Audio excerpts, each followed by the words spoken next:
Hello guys, welcome to current affairs for UPSC PSC IAS. Guys, अगर आप UPSC civil services की तैयारी कर रहे हैं या किसी भी स्टेट सिविल सर्विसेज एग्जामिनेशन की तैयारी कर रहे हैं तो बिल्कुल सही जगह पर आप आए हैं। यहां पर सभी सोर्सेज से न्यूज को कवर किया जाता है, जैसे कि the Hindu, Indian express, times of India, live minute जैसे जो न्यूज़पेपर्स होते हैं उनकी न्यूज को कवर किया जाता है। पीआईबी की रिपोर्ट्स को डिस्कस करते हैं। राज्यसभा टेलीविजन में जो भी इंपॉर्टेंट डिबेट्स डिस्कशन आती हैं उनको लेक्चर के दौरान कवर किया जाता है। Even EPW, down to earth Yojana जैसी जो मैगजीन्स होती हैं उनके आर्टिकल्स को भी कवर करते हैं। तो आप डेली रेगुलर अगर क्लासेस को अटेंड करेंगे, रिलीजियसली क्लासेस को फॉलो करेंगे तो आपको 100% गारंटी सक्सेस मिलेगी और आपका 100% गारंटी सिलेक्शन होगा। और 100% गारंटी सिलेक्शन का बकायदा प्रूफ दिया जाता है। नीचे डिस्क्रिप्शन पर आपको प्रूफ्स मिल जाएंगे, आप चेक कर सकते हैं कि previous year civil services examination में हमने जो टॉपिक्स कवर कराए थे उन्हीं से रिलेटेड क्वेश्चंस बने हैं। तो फटाफट चैनल को सब्सक्राइब कर लीजिए अगर आपने सब्सक्राइब नहीं किया है तो। इवन हम लोग काफी सारे हाई क्वालिटी जनरल स्टडीज के कोर्सेज भी ऑफर करते हैं। तो आने वाली स्लाइड्स में आपको कोर्सेज की डिटेल्स भी मिल जाएगी और हमारे दूसरे चैनल्स की इंफॉर्मेशन भी आपको प्रोवाइड करा दी जाएगी आने वाली स्लाइड्स में। और गाइस, नीचे डिस्क्रिप्शन पर टेलीग्राम के चैनल की लिंक भी आपको मिल जाएगी, आप उस चैनल को भी ज्वाइन कर सकते हैं। प्लस डिस्कशन ग्रुप भी है जहां पर काफी सारे सिविल सर्विसेज के एस्पिरेंट्स मौजूद हैं जो कि डेली बेसिस पर अपने जो भी डाउट्स वगैरह जो होते हैं उनको डिस्कस करते हैं। तो आप उसको ज्वाइन कर सकते हैं। तो फुल फोकस के साथ स्टार्ट करते हैं करंट अफेयर्स की क्लास को। बट बिफोर दैट ये कुछ कोर्सेज की डिटेल्स और हमारे चैनल्स की डिटेल्स हैं।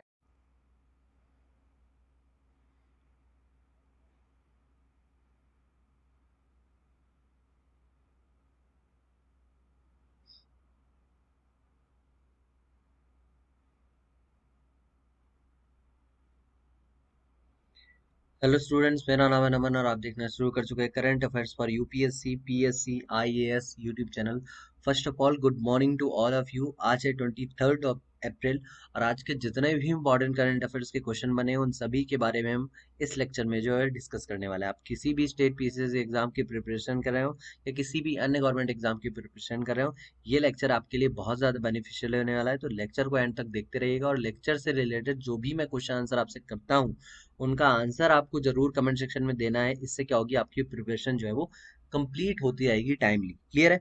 चलिए, इस लेक्चर को आप एंड तक देखिएगा क्योंकि इस लेक्चर से रिलेटेड एक क्विज भी होती है जो कि संडे को होती है और इस बार भी हम संडे को उसको लेंगे और वो हमारे टेलीग्राम चैनल पे होती है। तो टेलीग्राम चैनल अगर आप ज्वाइन करना चाहते हैं, अगर आप नए हैं इस चैनल में, तो टेलीग्राम की डिस्क्रिप्शन बॉक्स में लिंक दी गई है, वहां से आप ज्वाइन कर सकते हैं। क्लियर है? चलिए शुरू करते हैं। शुरू करने से पहले हर बार की तरह मैं आपको एक बार फिर से बता देता हूँ कि अगर आप इस पीडीएफ पैकेज को ज्वाइन करना चाहते हैं तो मात्र 100 रुपीज़ की कॉस्ट में पीडीएफ का पेड पैकेज आपको मिल जाएगा, जिसमें आपको डेली लेक्चर्स की PDF plus notes, weekly compilation, monthly magazines, इसके अलावा एक और लेक्चर होता है उसकी भी पीडीएफ आपको एज इट इज प्रोवाइड करवा दी जाएगी। ऑफर चल रहा है, ऑफर अवेल करना चाहते हैं तो ऑफर अवेल कर सकते हैं। इसके अलावा एमसीक्यू का पीडीएफ मंथली पैकेज लेना चाहते हैं तो मात्र 50 रुपीज़ की कॉस्ट में वो भी आपको मिल जाएगा। पैकेज को कैसे ज्वाइन करना है इसकी डिटेल आपको दी हुई है एज इट इज। ठीक है, तो आप इन स्टेप्स को फॉलो करके आपका पैकेज ज्वाइन कर सकते हैं और अगर कोई डाउट होता है तो 97132828 के 8 के अंदर आपको जो है वो मैसेज करना है। क्लियर है? बिना देर करते हुए लेक्चर शुरू करते हैं। देखिए, लेक्चर्स में मैं पिछले कई दिनों से आपसे बोल रहा हूँ कि आपका रिस्पॉन्ड अच्छा नहीं आ रहा है और हम इस लेक्चर को सिर्फ इस मंथ तक ही रखेंगे। इस मंथ के बाद आपको लेक्चर नहीं मिलेगा ये वाला। क्लियर है? क्योंकि आप लोग ना लेक्चर को सही से लाइक कर रहे हो, ना आप सही से फीडबैक दे पा रहे हो, ना सही से उसको शेयर कर रहे हो। ठीक है, तो जब तक इस लेक्चर में सही से व्यूज नहीं आते तो इस लेक्चर का चलाने का कोई मतलब नहीं है। लगातार व्यूज जो है वो डाउन होते चले जा रहे हैं, आप लोग शेयर नहीं कर रहे हो इस लेक्चर को, तो इस लेक्चर का फिर चलाने का कोई मतलब नहीं है क्योंकि हमारी भी एनर्जी वेस्ट होती है, रिसर्च होती है, काफ़ी इसमें मेहनत होती है। एक लेक्चर जो आपको 20 से 25 मिनट का मिलता है उसको 3 से 4 घंटे लगते हैं प्रिपेयर करने में और बहुत सारी चीज़ें जो सर्च करने में। यहाँ तक कि कोई इंपॉर्टेंट टॉपिक होता है जब जो मुझे कई बार क्या होता है, प्रॉब्लम क्रिएट होती है कि आपको कैसे समझाऊंगा, उसको भी मेरे को पढ़ना पड़ता है। एक एक डेढ़ डेढ़ घंटे, आधा आधा घंटे उसमें भी समय लगता है। तो अगर आप इस इनिशिएटिव को अगर लाइक नहीं कर सकते तो इस लेक्चर के चलने का कोई मतलब नहीं है। तो हम इस लेक्चर को जल्दी जो है वो क्लोज कर देंगे अगर आपने सपोर्ट नहीं किया तो। ठीक है, चलिए बाकी आपकी मर्जी, कल का क्वेश्चन जो हमने क्वेश्चन पूछा था आपसे, 8th joint special forces exercise Khanjar has been commenced between India and which country, तो इसका राइट आंसर हो जाएगा किर्गिस्तान, जो कि आपने कमेंट सेक्शन में कल दिया हुआ था। ठीक है, लेक्चर शुरू करते हैं। पहला क्वेश्चन मैंने आपको बताया था कि वर्ल्ड जो अर्थ डे है आपका 22 अप्रैल वाला, जो कि कल गुजर गया, उसके दिन यूएस और 40 देश जो है वो क्लाइमेट के ऊपर बात करेंगे। ठीक है, और क्लाइमेट के ऊपर जो है वो कॉन्फ्रेंस करेंगे, वर्चुअल समिट करेंगे। तो वही वर्चुअल समिट से रिलेटेड एक क्वेश्चन आया है, और इससे जितनी भी चीजें इंपॉर्टेंट निकल के आती जाएंगी हम आपको पढ़ाते जाएंगे। ठीक है, अभी क्वेश्चन क्या पूछा है, which of the following are participating on behalf of India in the recent leaders summit on climate. तो एक तो पहले तो मैं बता दूं कि आज थोड़ा सा माइंड अपसेट है, क्योंकि आज मैं आज ग्रुप में कुछ चैट्स देख रहा था, और बहुत सारे लोग जो है वो, मतलब बहुत सारे लोग क्या, कमेंट सेक्शन में ही बहुत दिन से मैं देख रहा हूँ, और आप लोग भी जो है वो इस लेक्चर को सपोर्ट नहीं कर रहे हो। ठीक है, तो चलिए कोई नहीं। ठीक है, तो इस यहाँ पे क्वेश्चन पूछा है कि भारत की तरफ से इसमें कौन ज्वाइन किया था इस समिट को, तो यहाँ पे राइट आंसर हो जाएगा आपके नरेंद्र मोदी, जो आपके प्राइम मिनिस्टर हैं। इस समिट को जो है वो इन्होंने ज्वाइन किया था। इसके अंदर क्लाइमेट से रिलेटेड सारी चीजें हुई थी, और यहाँ पे देखिए एक इंपॉर्टेंट क्वेश्चन निकल के आया इसको, जो लीड किसने किया था, तो जो बाइडेन ने लीड किया था, जो कि यूएस के प्रेसिडेंट है। कितने लोग बुलाए थे, तो 40 ग्लोबल लीडर्स जो बुलाए थे अलग अलग कंट्रीज से। 2 दिन की ये समिट होगी, यानी आज 22 और 23 2 दिन की समिट होगी, और जितने भी क्वेश्चन आंसर निकल के आएंगे मैं हम आपसे जिससे जो है वो डिस्कस करने वाले हैं। अवर कलेक्टिव स्प्रिंट टू 2030, ये स्पीकिंग लीडर्स की बात है, मतलब जो जिस विषय पर बात हो रही है, थीम है। अगर आपसे पूछता है कि जो 40 ग्लोबल लीडर्स की समिट हुई थी क्लाइमेट एक्शन के ऊपर, जिसको यूएस ने होस्ट किया था, एक तरह से जो यूएस मेन था इसमें क्लाइमेट के ऊपर, जिसने बात करने से आगे आया था सबसे, तो उसका थीम अगर पूछेगा तो अवर कलेक्टिव स्प्रिंट टू 2030 इसका थीम हो जाएगा। ठीक है, और इसमें देखिए बहुत रेयर केस होता है कि चाइना किसी चीज को सपोर्ट करता है, किसी चीज में बोलता है कि हाँ हम काम करने के लिए तैयार है।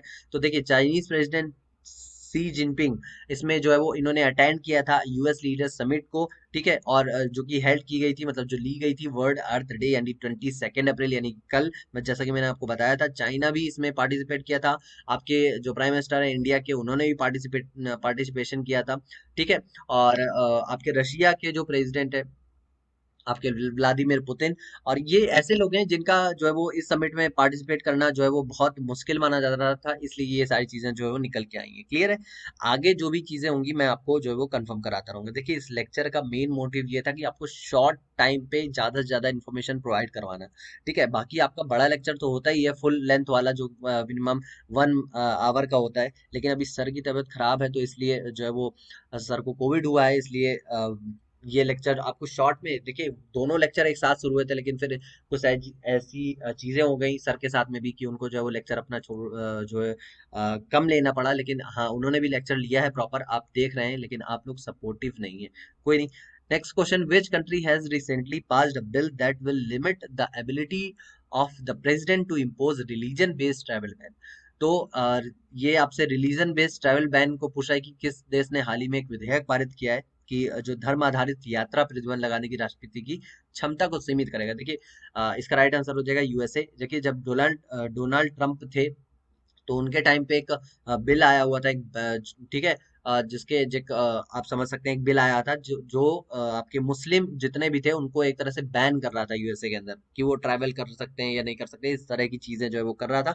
और अभी जो है वो ये पास हो गया है यूएस हाउस ऑफ रिप्रेजेंटेटिव के द्वारा, इन्होंने जो है वो पास कर दिया है। ठीक है, और इसको नो बैन एक्ट बुलाया जा रहा है। अगर आपसे नो बैन एक्ट के बारे में पूछता है, तो no ban act is a national origin based anti discrimination of non immigrants act. ठीक है, ये इसका फुल फॉर्म हो जाएगा, और मैंने आपको जैसा बताया कि डोनाल्ड ट्रंप के द्वारा ये लाया गया था कि मुस्लिम प्रतिबंध लगाया जाए, क्योंकि देखिए यूएसए ऐसा एक ऐसी कंट्री देखी गई है, देखिए जहाँ पे नस्ली भेदभाव बहुत ज्यादा होता है, रंग को लेकर बहुत ज्यादा भेदभाव होता है। इन सब चीजों के बारे में आपने जॉर्ज फ्लॉयड का एक केस सुना होगा, अभी नहीं सुना है तो मैं आपको बता देता हूँ कि जॉर्ज फ्लॉयड एक अश्वेत व्यक्ति था, मतलब एक काला व्यक्ति था, और जिसके ऊपर एक पुलिस ऑफिसर ने उसके ऊपर गर्दन के ऊपर लात रखी, उसने कुछ ऐसा क्राइम कर दिया था, क्राइम भी कर दिया था, या मैं आपको बताऊं तो एक शॉप से वो कुछ सामान ले रहा था, जाकि मतलब ऐसी रिपोर्ट्स आई कि उसने जो है वो नकली करेंसी दे दी, इसलिए जो है यूएस के पुलिस द्वारा उसकी गर्दन पे लात रखी गई थी, जिससे उसकी मौत हो गई। बहुत देर तक चिल्लाता रहा कि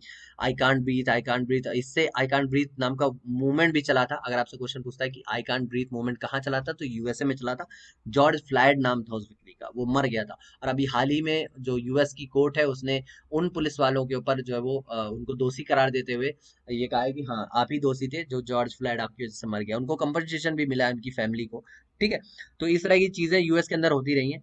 next question, which space agency sorry, this space agency has recently shared an image of cosmic rose captured by Hubble Space Telescope। अगर आप लेक्चर हमारे देखते रहे, मेरे लेक्चर मेनली मैं अपनी बात करूँ तो हबल टेलीस्कोप के बारे में मैं आपको जनवरी के, आई थिंक जनवरी में ही मैंने पढ़ाया था कि हबल टेलीस्कोप जो है, अगर आप हबल टेलीस्कोप इमेजेस सर्च करेंगे तो बहुत अच्छी अच्छी और बहुत यूनिक टाइप की इमेजेस आएंगी। एक्चुअली हबल टेलीस्कोप एक टेलीस्कोप है, किसका? नासा का। इसका राइट आंसर क्या हो जाएगा? नासा का। ठीक है, नासा यानी national aeronautics and space administration, जो कि अमेरिकन कंपनी है। इसरो इंडियन है, रॉसकॉस्मोस रसिया की, और सीएनएसए ये चाइना की है। ठीक है, तो नासा के द्वारा कॉस्मिक रोज की एक जो छवि है वो साझा की गई, मतलब इन्होंने शेयर की एक फोटो, जिसको हबल टेलीस्कोप ने लिया है। ये चीज याद रखिएगा, क्लियर है? चलिए, ये इंपॉर्टेंट क्वेश्चन बन रहा था तो मेरे को लगा आपको पढ़ा देना चाहिए। नेक्स्ट नेक्स्ट क्वेश्चन पूछ रहा है आपसे कि which government has chosen Amazon web service यानी AWS and Google to provide cloud service for the country public sector and military. तो आपके ये पूछा है कि इस सरकार ने देश की सार्वजनिक क्षेत्र और सेना के लिए क्लाउड सेवाएं प्रदान करने के लिए अमेजॉन वेब सर्विस। अभी आपको क्लाउड सेवाएं नहीं पता तो आपको एक मैं एग्जांपल देता हूँ कि जो आप गूगल फोटोज का यूज करते हैं, आपको कैसे, मतलब आप क्या समझते हो कि आप कि फोन का यूजेस, मतलब जो आपका फोन है उसका स्पेस यूज किए बिना वो फोटो आपको, आपने 1 साल पहले, 2 साल पहले वो फोटो गूगल फोटोज में अपलोड की थी, वो आपको आज भी मिल जाती है। अगर आपका बैकअप भी चला जाता तो भी आप जैसे ही गूगल आईडी पे अपनी जीमेल पे साइन इन करते हो, जैसे ही गूगल फोटोज पे जाते हो, तो आपको बैकअप उन फोटोज का मिल जाता है। क्यों? क्योंकि वो गूगल के सर्वर्स पर अपलोड होती हैं, जो कि क्लाउड सर्विस होते हैं। अभी हाल ही में भारत की भी एक क्लाउड सर्विस जो है वो मिनिस्ट्री ऑफ आईटी के द्वारा रिलीज की गई थी। ठीक है, एक ऐप रिलीज किया गया था जिसमें आपको 2 GB तक का स्पेस मिल रहा था। आपको अगर याद हो तो जल्दी से बताइए कमेंट सेक्शन में उस ऐप का नाम क्या था। क्लियर है? तो इसका राइट आंसर हो जाएगा कि इसराइल ने जो है वो क्लाउड सर्विस की अनाउंसमेंट की है, अमेजॉन वेब सर्विस और गूगल के द्वारा। अब इसमें कुछ चीजें निकल के आती हैं। देखिए, गवर्नमेंट ऑफ इसराइल ने किया है, ठीक है, अब ये इससे होगा क्या? तो पहली चीज पूछेगा आपसे कि इस प्रोजेक्ट को नाम क्या दिया गया है, तो इससे निम्बस प्रोजेक्ट का नाम दिया गया है। देन नेक्स्ट पूछेगा कितने फेजेस में, ये चरणों में कितने लागू होगा, तो ये 4 चरणों में यानी 4 फेजेस में लागू होगा। कितने का प्रोजेक्ट है, तो ये $1 बिलियन का प्रोजेक्ट है।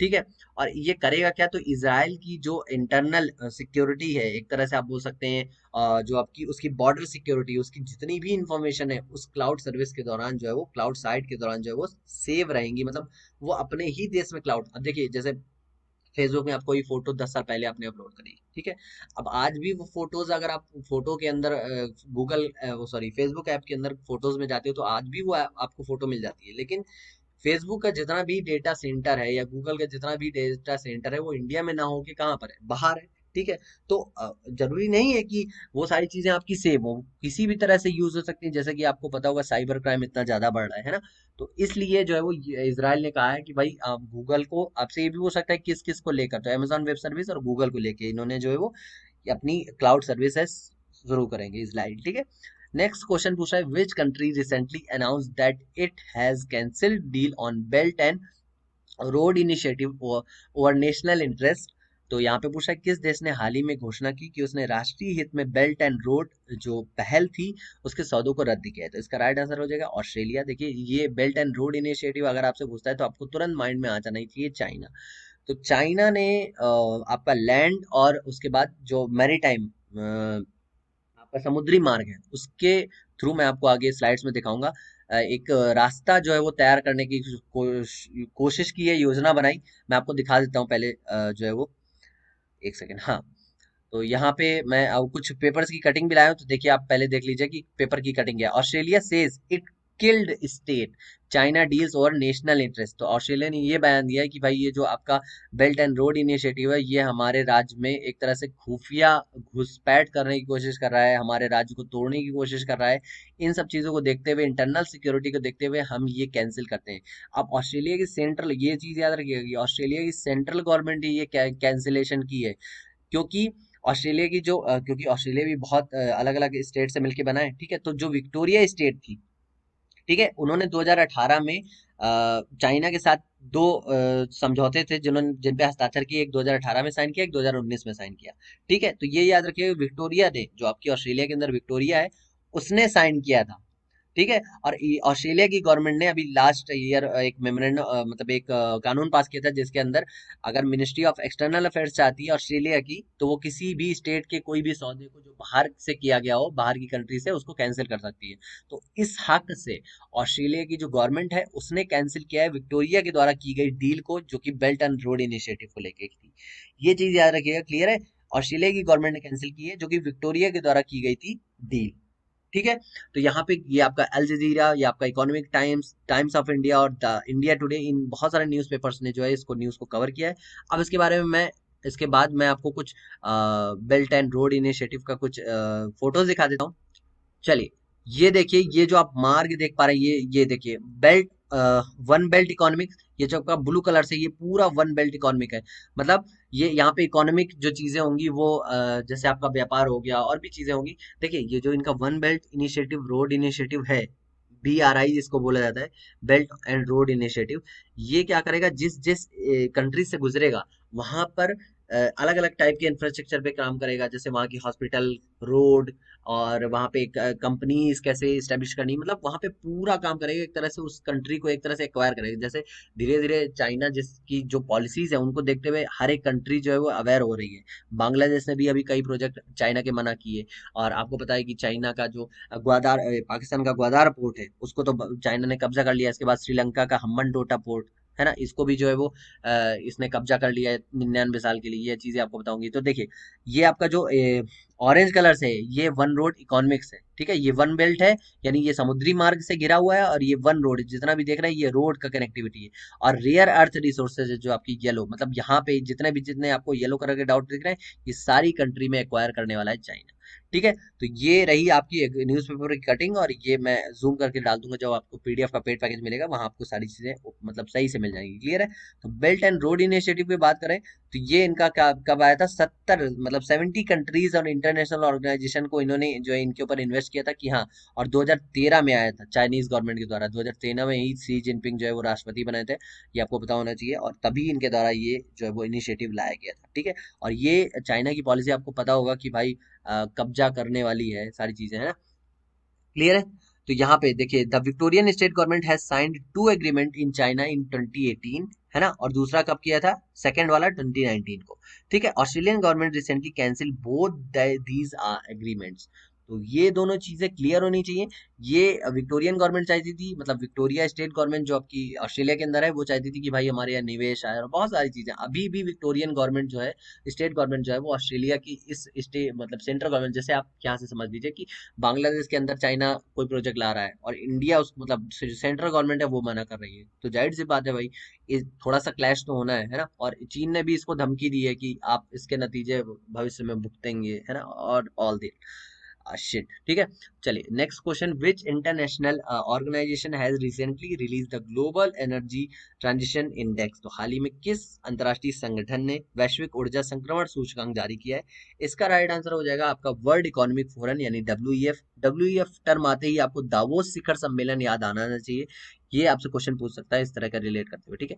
यहाँ पर इंडिया की रैंक सबसे पहले देख लेते हैं। तो इंडिया की रैंक है 87, चाइना का रैंक है 68, और अगर आपसे टॉपर पूछता है तो टॉपर आपका भाई स्वीडन है, और सेकंड और थर्ड स्टेज पे कौन आ जाता है, नॉर्वे और डेनमार्क, क्लियर। यहाँ पे क्या हुआ है भाई, वर्ल्ड इकोनॉमिक फोरम है recently release the global energy transition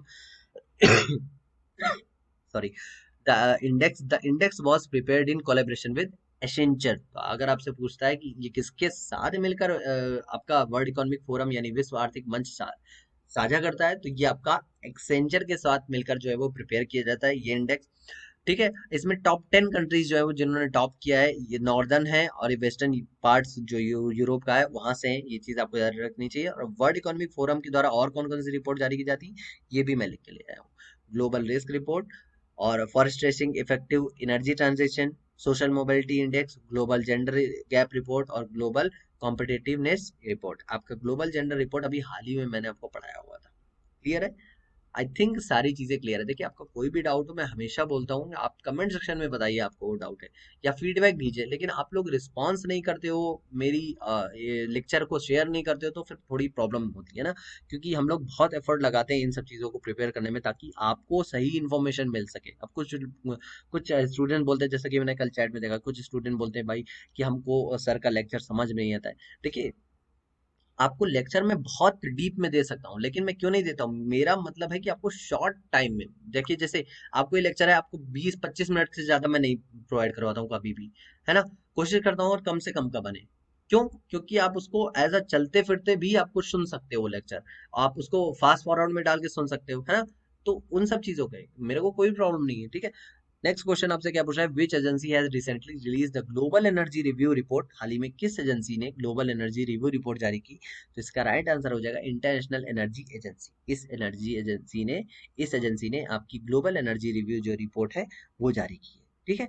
अब इसके अंदर क्या हुआ है वो भी देख लेते हैं। According to the report, the carbon dioxide emissions in India is to be 1.4 higher than the level recorded in 2019। तो इसका मतलब है कि कार्बन डाइऑक्साइड का उत्सर्जन बहुत ज्यादा मात्रा में हो रहा है। अगर आपसे क्वेश्चन पूछेगा कितने परसेंट हो रहा है 2019 की तुलना में, तो 1.4%। ये 1.4% बहुत स्मॉल दिखता है, लेकिन ये टोटल कंट्री का बोल रहा है, तो ये 2000 मतलब ये बहुत बड़ा एक चीज है।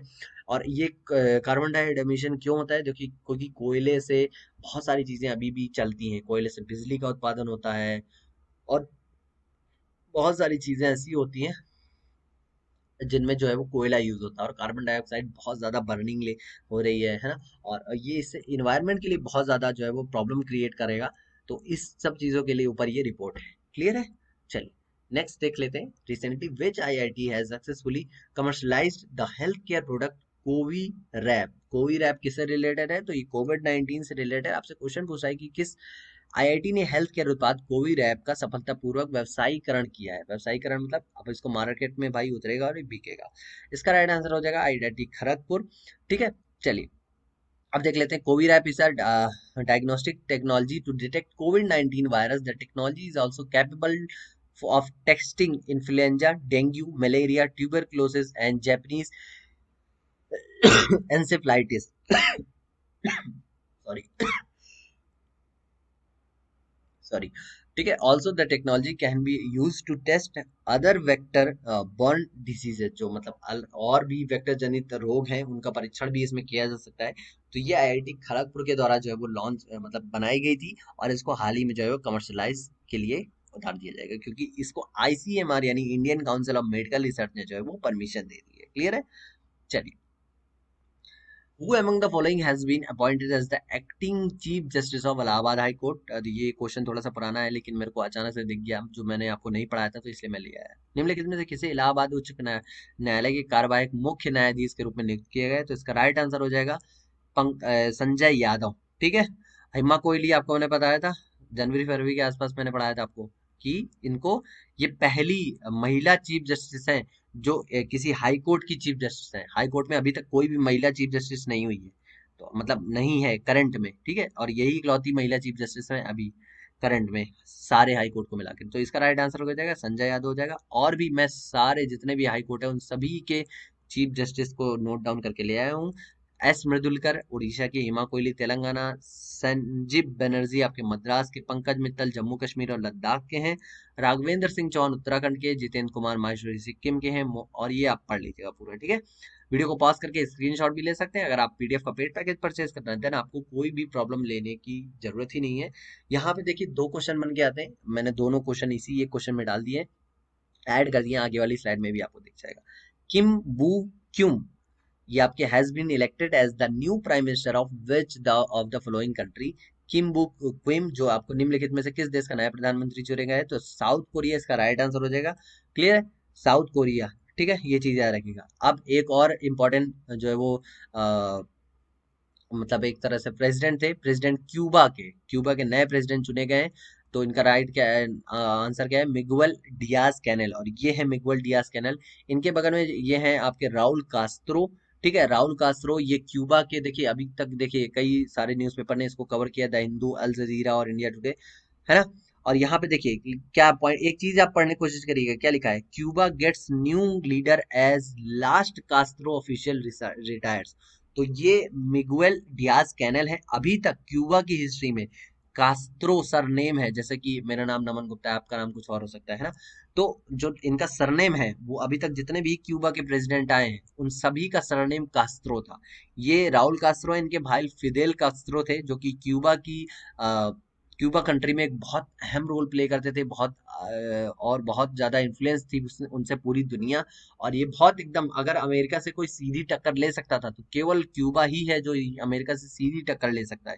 इस तरह की बहुत मतलब अलग अलग टाइप की, इसको भी मैंने क्वेश्चन को बहुत देर तक, मतलब इस क्वेश्चन को लाने से पहले इस टॉपिक के ऊपर मैंने बहुत देर तक रिसर्च किया, बहुत देखा अलग अलग जगह पे, है ना। तो यहाँ पे मेन पॉइंट क्या है कि क्यूबा को एक नया लीडर मिला है जो कि कास्त्रो फैमिली से नहीं है, मतलब कास्त्रो जो सरनेम है वो नहीं है उसमें। तो ये चीज आपको याद रखनी है, इसलिए ये क्वेश्चन इंपॉर्टेंट हो जाता है। ठीक है, इनसे पहले कौन थे, ये आपके राउल कास्त्रो थे। इनके भाई जो है फिदेल कास्त्रो, वो खत्म, मतलब डेथ हो गई है। ये चीज आपको याद रखनी है, क्लियर है।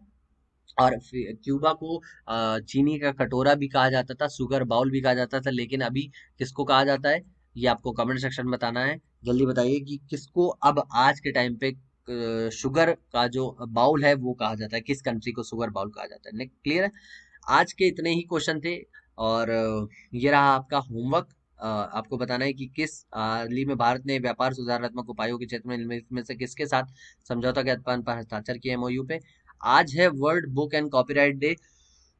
अगर आपसे पूछता है कि किसने शुरू किया, तो यूनेस्को द्वारा ये शुरू किया गया था, world book and copyright day, clear है। और हर साल 23 जो आपकी अप्रैल है उसको, उस दिन के, आज के दिन के बाद मतलब नाम पे इसको सेलिब्रेट किया जाता है। और हर बार यूनेस्को द्वारा एक शहर होता है, एक सिटी होती है, उसको वर्ल्ड बुक कैपिटल के मतलब सेलेक्ट किया जाता है, के रूप में सेलेक्ट किया जाता है। और इस बार ये क्वेश्चन इसलिए भी इंपॉर्टेंट हो जाता है, इस बार किसको, the city of Tbilisi in Georgia was selected as the world book capital for 2021।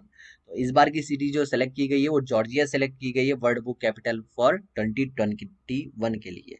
आपको कमेंट सेक्शन में बताना है कि ये कब से मनाया जा रहा है। मैंने बता दिया कि यूनेस्को के द्वारा मनाया जा रहा है ना। मैंने ये भी बता दिया कि इसमें 3 मेजर सेक्टर होते हैं जो यूनेस्को देखता है, पब्लिशर्स, बुक सेलर्स और लाइब्रेरीज। इन तीनों को देखते हुए जो है वो ये इसको मनाया जाता है, क्लियर है। इतने सारे पॉइंट मैंने आपको बता दिए, आपको बताना है कि कब से मनाया जा रहा है, क्लियर है। आपको इस पीडीएफ का पेड पैकेज परचेज करना है तो मैंने बता दिया कैसे परचेज करना है। अगर आप तैयारी में नए हैं, यूपीएससी या स्टेट पीसीएस की प्रिपरेशन में नए हैं, तो आप इन कोर्सेज को ज्वाइन कर सकते हैं। सीसेट का कोर्स अवेलेबल है, उसके अलावा हिस्ट्री का कोर्स भी अवेलेबल है।